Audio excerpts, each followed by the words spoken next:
ಶ್ರೀ ಗುರುಭ್ಯೋ ನಮಃ. ಗಂ ಗಣಪತಯೇ ನಮಃ. ವೀಕ್ಷಕ ಮಿತ್ರರಿಗೆ ರಾಘವೇಂದ್ರಾಚಾರ ಮಾಡತಕ್ಕಂತಹ ವಂದನೆಗಳು. 2024 ಮೇ ಮಾಸದ ರಾಶಿಫಲಗಳನ್ನು ಗಮನಿಸೋಣ. ಮೊದಲು ಗ್ರಹಗತಿ, ಅದರಿಂದ ಸೂಚಿಸಲ್ಪಡತಕ್ಕಂತಹ ಫಲಗಳು. ವೃಶ್ಚಿಕ ರಾಶಿಯವರಿಗೆ ಮೊದಲನೆಯ ಗ್ರಹನಾಗಿರ್ತಕ್ಕಂತಹ ರವಿಯು 6 ಮತ್ತು 7ನೇ ಸ್ಥಾನಗಳಲ್ಲಿ ಸಂಚಾರವನ್ನು ಮಾಡುವುದರಿಂದ ನಿಮ್ಮ ಜಾತಕದಿಂದ ನಿಮ್ಮ ಗುರು ಹಿರಿಯರಿಗೆ ಅಂದರೆ ತಂದೆ ತಾಯಿಗಳಿಗೆ, ಅಣ್ಣ ತಮ್ಮಂದರಿಗೆ ಉತ್ತಮವಾಗಿರ್ತಕ್ಕಂತಹ ಫಲಗಳನ್ನು ಕೊಡತಕ್ಕಂತಹ ಯೋಗ ನಿಮ್ಮದಾಗಿದೆ. ತಂದೆ ತಾಯಿಗಳಿಗೆ ಅನಾರೋಗ್ಯ ಇದ್ದ ಪಕ್ಷದಲ್ಲಿ ಈ ಮಾಸದಲ್ಲಿ ರವಿಯ ಅನುಗ್ರಹದಿಂದ ಅನಾರೋಗ್ಯವು ದೂರವಾಗಿ ಆರೋಗ್ಯ ಬರತಕ್ಕಂತಹ ಯೋಗ ಭಾಗ್ಯ. ಮಕ್ಕಳಿಗೂ ಏನಾದರೂ ಅನಾರೋಗ್ಯ ಇದ್ದ ಪಕ್ಷದಲ್ಲಿ ಅದು ಕೂಡ ದೂರವಾಗಿ ಆರೋಗ್ಯ ಸಿಗತಕ್ಕಂತಹ ಯೋಗ ಭಾಗ್ಯ. ಆದರೆ ರವಿಯು 7ನೇ ಸ್ಥಾನಕ್ಕೆ ಹೋಗುವಾಗ ಬೇರೆ ಗ್ರಹಗತಿಗಳ ಸಂಬಂಧದಿಂದ, ಗ್ರಹಗಳ ದೃಷ್ಟಿ ದೋಷದಿಂದ ಹಿರಿಯರಿಗೆ ಮತ್ತು ವೃಶ್ಚಿಕ ರಾಶಿಯವರಿಗೆ ಮಾತಿನ ಚಕಮಕಿ ನಡೆಯತಕ್ಕಂತಹ ಯೋಗ. ಅಂದರೆ ಮಾತಿನಿಂದ ಶುರುವಾಗಿರ್ತಕ್ಕಂತಹ ಜಗಳ ಮಾತನ್ನೂ ಮೀರಿ ಮುಂದಕ್ಕೆ ಹೋಗತಕ್ಕಂತಹ ಯೋಗ ಇರುವುದರಿಂದ ಮಾತಿನ ಬಗ್ಗೆ ಕಾಳಜಿ ವಹಿಸಿ ಆದಷ್ಟು ಸಮಾಧಾನದಿಂದ ಇರುವುದು ಉತ್ತಮ. ಇನ್ನು ಮಂಗಳ ಗ್ರಹನು ವೃಶ್ಚಿಕ ರಾಶಿಯವರಿಗೆ 5ನೇ ಮನೆಯಲ್ಲಿ ಸಂಚಾರವನ್ನು ಮಾಡುವುದರಿಂದ ಪಂಚಮಂ ಕಾರ್ಯಸಿದ್ಧಿ ಎಂಬ ವಾಕ್ಯ ಪ್ರಕಾರವಾಗಿ ರಿಯಲ್ ಎಸ್ಟೇಟ್ ಬಿಸಿನೆಸ್ ಮಾಡುವವರಿಗೆ, ಭೂ ಸಂಬಂಧಿ ವ್ಯವಹಾರಗಳನ್ನು ಮಾಡುವವರಿಗೆ ಬಹಳ ಉತ್ತಮವಾಗಿರ್ತಕ್ಕಂತಹ ಯೋಗ. ಆದರೂ ಬೇರೆ ಗ್ರಹಗಳ ಸಂಯೋಗ ದೃಷ್ಟಿದೋಷದಿಂದ ಆ ವ್ಯವಹಾರ ಮಾಡುವಾಗ ಅದಕ್ಕೆ ಬೇಕಾಗಿರ್ತಕ್ಕಂತಹ ಪೇಪರ್ಗಳು ಅಂದರೆ ಡಾಕ್ಯುಮೆಂಟ್ಸ್ಗಳ ಬಗ್ಗೆ ಕಾಳಜಿಯನ್ನು ವಹಿಸಬೇಕು. ಹಾಗೂ ನೀವು ಭೂ ಸಂಬಂಧಿಯಾಗಿರ್ತಕ್ಕಂತಹ ಯಾವುದಾದರೂ ಸಾಲಗಳನ್ನು ಅಂದರೆ ಬ್ಯಾಂಕ್ ಲೋನುಗಳನ್ನು ತಗೊಳ್ಳುವಾಗಲೂ ಕೂಡ ಬಹಳ ಕಾಳಜಿಯನ್ನು ವಹಿಸುವಂಥದ್ದು ಅತ್ಯುತ್ತಮವಾಗಿದೆ. ಆ ನಂತರದಲ್ಲಿ ಬುಧನು ವೃಶ್ಚಿಕ ರಾಶಿಯಿಂದ 5 ಮತ್ತು 6ನೇ ಸ್ಥಾನಗಳಲ್ಲಿ ಸಂಚಾರವನ್ನು ಮಾಡುವುದರಿಂದ ಮೊದಲು 15 ದಿವಸ ಬಹಳ ಉತ್ತಮ. ಯಾರಿಗೆ? ವಿದ್ಯಾರ್ಥಿ ವೃತ್ತಿಯಲ್ಲಿರುವವರಿಗೆ. ಒಂದು ಸಲ ಓದಿದರೆ ಸಾಕು, ಎಲ್ಲವನ್ನೂ ಕೂಡ ನೆನಪಿನಲ್ಲಿಟ್ಟುಕೊಳ್ಳತಕ್ಕಂತಹ ಶಕ್ತಿಯನ್ನು 5ನೇ ಮನೆಯಲ್ಲಿರ್ತಕ್ಕಂತಹ ಬುಧ ಕೊಡ್ತಾನೆ. ಹಾಗಾಗಿ ನಾವು ಓದುವುದಾದರೆ ಮೊದಲನೇ 15 ದಿವಸವನ್ನೇ ಎಲ್ಲವನ್ನೂ ಓದತಕ್ಕಂತಹ ಪ್ರಯತ್ನವನ್ನು ಮಾಡಿ. ಯಾರಾದರೂ ಸ್ಪರ್ಧಾತ್ಮಕ ಪರೀಕ್ಷೆಗಳಲ್ಲಿ ಮೊದಲು 15 ದಿವಸದಲ್ಲಿ ಭಾಗಿಯಾಗುವುದಿದ್ದರೆ ಅವರಿಗೆ ಉತ್ತಮವಾಗಿರ್ತಕ್ಕಂತಹ ಜಯಪ್ರಾಪ್ತಿ ಆಗುತ್ತದೆ. ನಂತರದಲ್ಲಿ ಆ ಬುಧನು 6ನೇ ಮನೆಗೆ ಹೋಗುವುದರಿಂದ 6ನೇ ಮನೆ ಅಷ್ಟು ಉತ್ತಮ ಅಲ್ಲ. ಆದ ಕಾರಣ ಆ ಸಮಯದಲ್ಲಿ ಪರೀಕ್ಷೆಗಳನ್ನು ಬರೆಯುವಂಥವರು, ಆ ಸಮಯದಲ್ಲಿ ಫಲಿತಾಂಶಗಳು ಬರತಕ್ಕಂತಹ ವಿದ್ಯಾರ್ಥಿಗಳು ಬಹಳ ಗಮನ ಹರಿಸಬೇಕು. ಓದುವುದರಲ್ಲಿ ಬಹಳ ಗಮನವನ್ನು ಇಟ್ಟುಕೊಳ್ಳಬೇಕು. ಒಳ್ಳೆಯ ಸ್ಥಾನಮಾನ ಬೇಕು ಅಂತಂದರೆ ಅಷ್ಟೇ ಪ್ರಯತ್ನವನ್ನು ಮಾಡಬೇಕಾಗುತ್ತೆ. ಹಾಗಾಗಿ ಗುರುವಿನ ಅನುಗ್ರಹವನ್ನು ಪಡೆದುಕೊಂಡು ವಿದ್ಯಾರ್ಥಿ ಜೀವನವನ್ನು ಉತ್ತಮವನ್ನಾಗಿ ಮಾಡಿಕೊಳ್ಳಿ. ನಂತರದಲ್ಲಿ ಗುರುವು ವೃಶ್ಚಿಕ ರಾಶಿಯವರಿಗೆ ಗುರುವು 6ನೇ ಮತ್ತು 7ನೇ ಮನೆ ಅಂದರೆ ಮೇಷರಾಶಿ ಮತ್ತು ವೃಷಭ ರಾಶಿಗಳಲ್ಲಿ ಸಂಚಾರವನ್ನು ಮಾಡುವುದರಿಂದ ಮೇಷ ರಾಶಿಯಲ್ಲಿ ಇರುವ ತನಕ ಗುರುಬಲ ಇಲ್ಲ. ಹಾಗಾಗಿ ಹಿಂದೆ ಜೀವನದಲ್ಲಿ ವ್ಯವಹಾರಗಳಲ್ಲಿ ಏನಾದರೂ ನೀವು ಪ್ರಗತಿಯನ್ನು ಸಾಧಿಸೇ ಇದ್ದರೆ ಈ ಗುರುಬಲ ನಂತರದಲ್ಲಿ ಪ್ರಗತಿಯಾಗುತ್ತದೆ. ಹಾಗಾಗಿ ಸ್ವಲ್ಪ ದಿನದ ಮಟ್ಟಿಗೆ ಕಾಳಜಿಯನ್ನು ವಹಿಸಿ ಅವಸರವನ್ನು ಮಾಡಬೇಡಿ.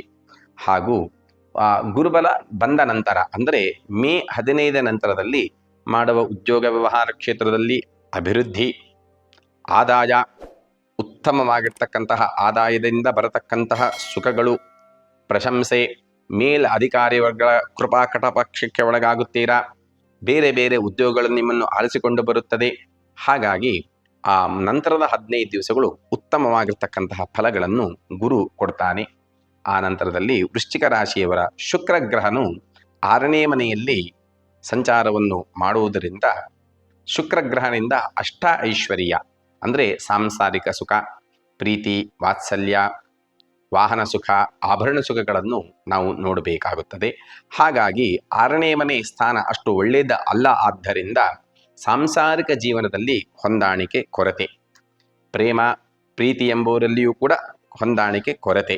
ಯಾರಾದರೂ ಕನ್ಯೆಯನ್ನು ನೋಡಬೇಕು ಅಂತ ಹೇಳಿ ಪ್ರಯತ್ನ ಪಡುವವರು ಈ ಮಾಸದಲ್ಲಿ ಆದಷ್ಟು ಮುಂದೂಡಿ ಮುಂದಿನ ಮಾಸಕ್ಕೆ ಹೋಗಿ ನೋಡತಕ್ಕಂಥದ್ದು ಬಹಳ ಉತ್ತಮ.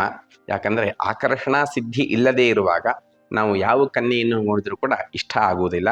ಹಾಗಾಗಿ ಆ ಶುಕ್ರನ ಅನುಗ್ರಹ ಬರುವ ತನಕ ಕಾಯುವುದು ಬಹಳ ಉತ್ತಮ. ಯಾರು ವಿವಾಹಕ್ಕೆ ಪ್ರಯತ್ನ ಪಡ್ತಾ ಇದ್ದೀರೋ ವೃಶ್ಚಿಕ ರಾಶಿಯವರಿಗೆ, ಆ ವೃಶ್ಚಿಕ ರಾಶಿಯವರಿಗೆ ವಿವಾಹವು ವಿಳಂಬ ಆಗತಕ್ಕಂತಹ ಯೋಗವೂ ಇದೆ. ಕೆಲವೊಬ್ಬರಿಗೆ ವಿವಾಹದಲ್ಲಿಯೇ ಆಸಕ್ತಿ ಹೋಗತಕ್ಕಂತಹ ಯೋಗವೂ ಕೂಡ ಇರುವುದರಿಂದ ಆ ಶುಕ್ರನಿಗೆ ಸಂಬಂಧಿಸ್ತಕ್ಕಂತಹ ಅಶ್ವತ್ಥಾದಿ ವಿವಾಹಾದಿಗಳನ್ನು ಇಲ್ಲ ಸ್ವಯಂವರ ಪಾರ್ವತಿ ಮಂತ್ರಗಳ ಪೂಜೆಗಳನ್ನು ಮಾಡುವಂಥದ್ದು ಬಹಳ ಉತ್ತಮ. ಆ ಪೂಜೆಗಳ ಪ್ರಭಾವದಿಂದ ವಿವಾಹ ಭಾಗ್ಯವು ಬೇಗ ಬರುತ್ತದೆ. ಆ ನಂತರದಲ್ಲಿ ಶನಿಯು ವೃಶ್ಚಿಕ ರಾಶಿಯಿಂದ 4ನೇ ಮನೆಯಲ್ಲಿ ಸಂಚಾರವನ್ನು ಕುಂಭರಾಶಿಯಲ್ಲಿ, ಕುಂಭರಾಶಿಯು ಶನಿಗೆ ಸ್ವಕ್ಷೇತ್ರ ಆದ್ದರಿಂದ ಬಹಳ ಬಲಿಷ್ಠನಾಗಿರ್ತಾನೆ. ಹಾಗಾಗಿ ಮಕ್ಕಳ ಬಗ್ಗೆ ಕಾಳಜಿಯನ್ನು ವಹಿಸುವಂತಹದ್ದು. ಚಿಕ್ಕ 18 ವರ್ಷದ ಕೆಳಗಿನ ಮಕ್ಕಳಿಗೆ ಗಾಡಿಯನ್ನು ಕೊಡದೇ ಇರತಕ್ಕಂಥದ್ದು ಬಹಳ ಉತ್ತಮ. ಹಾಗೂ ಮಿತ್ರರಿಂದ ಬರತಕ್ಕಂತಹ ಕಷ್ಟಗಳ ಬಗ್ಗೆ ಬಹಳ ಕಾಳಜಿಯನ್ನು ವಹಿಸುವಂತಹದ್ದು.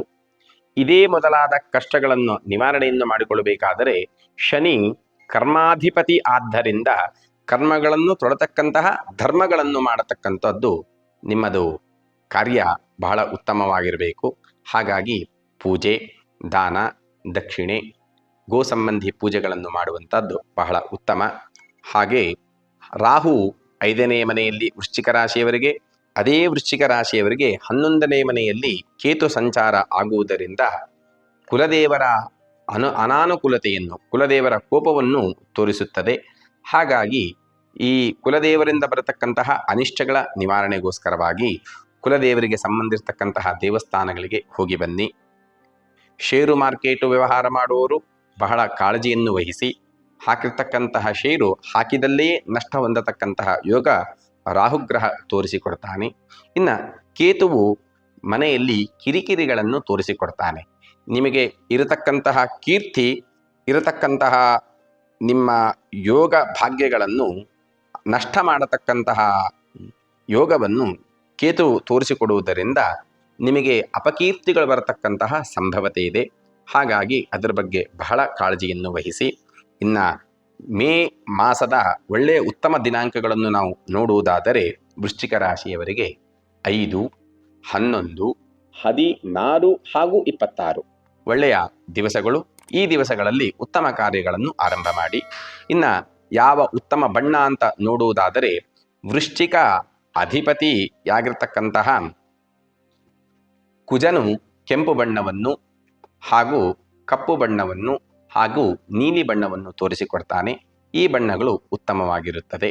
ಗ್ರಹಗತಿಗಳ ಪ್ರಭಾವದಿಂದ ಬರತಕ್ಕಂತಹ ಅರಿಷ್ಟಗಳೂ ಕೂಡ ದೇವರ ಅನುಗ್ರಹದಿಂದ ಉತ್ತಮವಾದ ಫಲಗಳನ್ನು ಕೊಡತಕ್ಕವುಗಳಾಗಿ ನಿಮಗೆ ಸುಖ, ಶಾಂತಿ, ನೆಮ್ಮದಿಯನ್ನು ದೇವರು ಅನುಗ್ರಹಿಸಲಿ ಎಂದು ಪ್ರಾರ್ಥಿಸುತ್ತಾ ಸರ್ವೇ ಜನಾಃ ಸುಖಿನೋ ಭವಂತು, ಸಮಸ್ತ ಸನ್ಮಂಗಲಾನಿ ಭವಂತು. ಶ್ರೀಕೃಷ್ಣಾರ್ಪಣಮಸ್ತು.